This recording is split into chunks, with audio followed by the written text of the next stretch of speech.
ఏది మంచి ఏది చెడు తెలుసుకోలేని అజ్ఞానం, అనైతికత సమాజంలో ఎటువంటి విపరీత ధోరణులకు దారితీస్తాయో, ఎంతటి విపత్కర పరిస్థితులను కల్పిస్తాయో ఏ ఒక్కరోజు ఏ న్యూస్ ఛానల్ ఒక 10 నిమిషాల పాటు చూసినా అర్థమైపోతుంది. ర్యాంకుల వేటే లక్ష్యంగా సాగే నీటి చదువులు పరిపూర్ణమైన పౌరులను తయారు చేయడంలో విఫలమవుతున్నాయి. ఒక విద్యార్థి పతనమైతే ఆ బాధ్యత గురువులు మరియు తల్లిదండ్రులదే.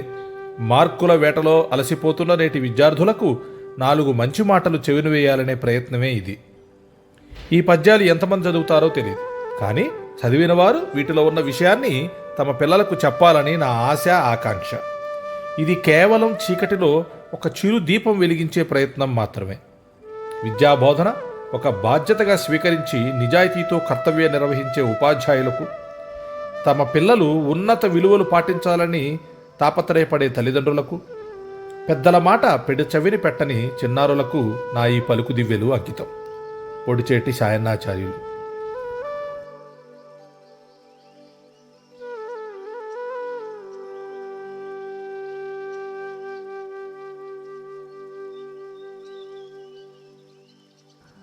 మతము పేరవలదు మారణ హోమంబు, సర్వమతములందు సారమొకటే. మానవతను పంచు మతమే సమ్మతమురా, సత్యమైన బాట సాయి మాట. పరమత ద్వేషంతో హింసకి పాల్పడరాదు. అన్ని మతాల సారాంశం ఒక్కటే. అన్ని మతాల కంటే గొప్ప మతం మానవత్వం. మానవత్వాన్ని మించిన మతం మరోటి ఉండదు అని ఈ పద్యం ద్వారా కవి చెప్పదలుచుకున్నారు.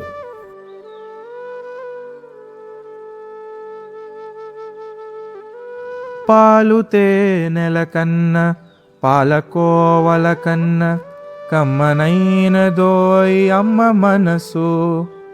అమ్మ కన్న మిన్న అవనిలో ఎవరురా, సత్యమైన బాట సాయి మాట. ఈ పద్యంలో కవి అమ్మ యొక్క గొప్పతనాన్ని వర్ణించారు. మధురాతి మధురమైన అన్ని తీపి పదార్థాల కన్నా ఇంకా తీయనైనది, అత్యంత తీయనైనది అమ్మ మనసు. చాలా ఉన్నతమైనది మరియు మధురమైనది. తల్లిని మించిన దైవం మరొకటి లేదు. ఇది సత్యం.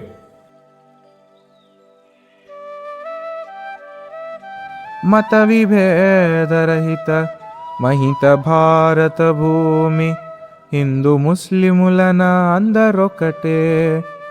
మత పిశాచి వగుచు పతనమైపోకుమా, సత్యమైన బాట సాయి మాట.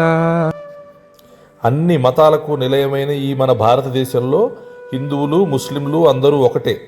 అందరూ సమానమే.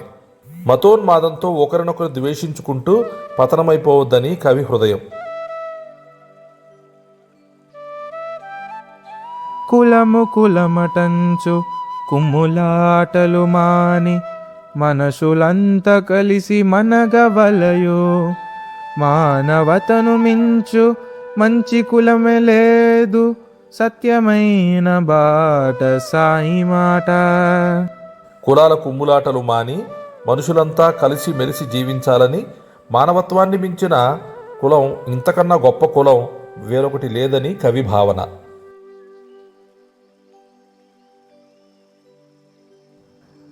కళ్ళ మాటలెప్పుడు కథలుగా వినిపించి, మంచి చెలిమి చెరుపు వంచకులను. తెలిసి మసలు కొనిన కలుగురా శ్రేయమ్ము, సత్యమైన బాట సాయి మాట.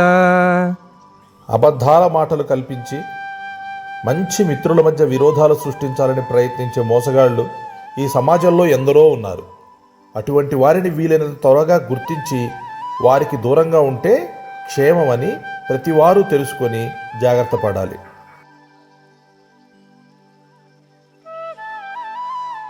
పలుక నేలవాడి ములుకుల పలుకులు, మనసు గాయమెవడు మాన్పగలడు. ఒక్క దురుసు మాట పెక్కు కత్తుల వాడి, సత్యమైన బాట సాయి మాట. కఠినంగా మాట్లాడే వారి వల్ల ఎదుటివారి మనసు ఎంత బాధపడుతుందో పరుషవాక్కులతో ఇతరులను హింసించే స్వభావం కలవారు గుర్తించి మంచిగా మారడానికి ప్రయత్నించాలి.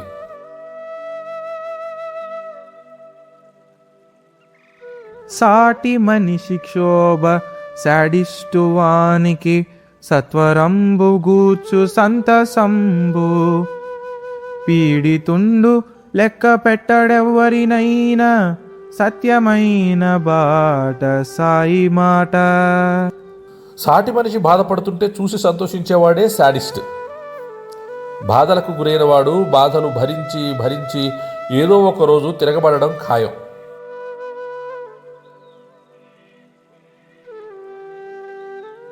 హరిగల గుహ ముందు తిరుగు నక్కనుగాంచి విపిన మృగములన్నీ బెదరిపారు. గుహను విడువ నక్కగోడు చెప్పతరమే సత్యమైన బాట సాయి మాట. ఒక నక్క సింహం గుహ ముందు తిరుగుతూ ఉండేది. చిన్న చిన్న జంతువులు భయంతో ఆ గుహకు దూరంగా పారిపోయేవి. నక్క తనను చూసి జంతువులు పారిపోతున్నాయని గర్వపడేది.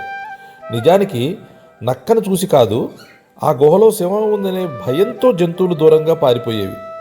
గుహను విడిచి బయటికి వస్తే నక్క బ్రతికేంటో అప్పుడు తెలుస్తుంది. అదేవిధంగా కొందరు గొప్పవారి నీడలో వారి పంచన బతుకుతూ వారి వల్ల వచ్చే గౌరవం, అధికారం, హోదా అన్నీ తమవే అని భ్రమిస్తారు. ఆ గొప్ప వ్యక్తికి దూరం అయితే ఇతగాడిని ఎవరూ లెక్క చేయరు కదా.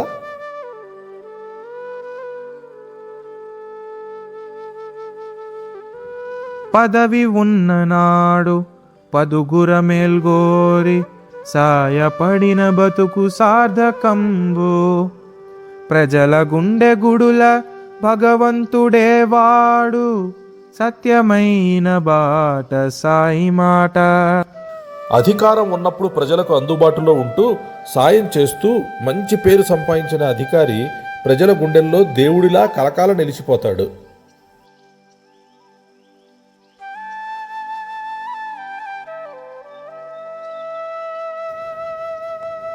పలుకు దివ్యలు. రచన పొడిచేటి సాయన్నాచార్యులు గారు. కవి పరిచయం. పొడిచెట్టి సాయన్నాచార్యులు గారు ఉత్తమ ఉపాధ్యాయ అవార్డు గ్రహీత, ప్రస్తుతం విశ్రాంత ఉపాధ్యాయులు. వీరు భద్రాద్రి శ్రీ సీతారామచంద్రస్వామి దేవస్థానం పూర్వ ప్రధానార్చకులు కీర్తిశేషులు శ్రీమాన్ పొడిచేటి వీరరాఘవాచార్యులు మరియు శ్రీమతి నరసమ్మ దంపతులకు 7వ సంతానంగా జన్మించారు. అభినవ మొల్ల చక్రవర్తుల లక్ష్మీ నరసమ్మ గారికి వీరు సోదరుడవటం విశేషం. మహావాగ్గేయకారుడు భద్రాచలం రామదాసు గారు రాముని కైంకర్యం కొరకు ఏర్పరిచిన అర్చక వంశానికి చెందినవారగుట మరో విశేషం. ఇంతటి అదృష్టవంతులు, ప్రతిభావంతులు, సృజనాత్మకులు అయిన శ్రీ సాయన్నాచార్యులు గారు జన్మస్థలమైన భద్రాచలంలోనే విద్యాభ్యాసం కొనసాగించారు. విద్యార్థి దశలో ఉన్నప్పుడే తల్లిదండ్రులు, తోబుట్టువులు, చుట్టుపక్కల వారి సహచర్యంలో భద్రాద్రి రాముని పట్ల భక్తిభావం, కవితా వ్యాసంగం పట్ల ఆసక్తి, సాంస్కృతిక కళల పట్ల అభిరుచిని ఏర్పరచుకున్నారు. 18వ ఏటనే పాంచరాత్రాగమన దీక్ష తీసుకొని భద్రాద్రి శ్రీరామునికి తిరువారాధన మొదలుగా గల అనేక సేవలను నిర్వహించారు. సంతోషకరమైన జీవితాన్ని కొనసాగించారు. వివాహానంతరం ఉద్యోగరీత్యా చర్లమండలం సత్యనారాయణపురంలో ఉండిపోయారు. కవిత్వం రాయడానికి అనేక అంశాలు ప్రేరణనిస్తూ ఉంటాయి. కొంతమందికి ప్రకృతి ప్రేరణ అయితే కొంతమందికి శృంగారపరమైనవి స్ఫూర్తినిస్తాయి. అలాగే సమాజ పరిస్థితులు మరికొందరికి ప్రేరకమవుతాయి. సాయన్నాచార్యులు గారికి మాత్రం సహజ పరిస్థితులతో పాటు రకరకాల మనస్తత్వాలు గలవారి మధ్య సంచరించడం మొదలగు అంశాలు కలం పట్టించినట్లుగా వారు చెప్పడం జరిగింది. సహజంగా వీరికి రచనలు చేయటం పట్ల అభిరుచి మెండు. ఈ కారణంగా కలం పట్టిన తదుపరి 3 పూలు 6 కాయలుగా వీరి సంగీతం అభివృద్ధి చెందింది. గ్రంథ పఠనం, స్పందించిన వెంటనే రచనకి ఉపక్రమించడం వీరి హాబీలు. పలుకు దివ్యలు అనే ఈ ప్రస్తుత రచన అర్ధశతి, అర్థవంతమైన సమర్థవంతమైన రచనగా పేర్కొనడం ఎంతమాత్రం అతిశయోక్తి కానే కాదు.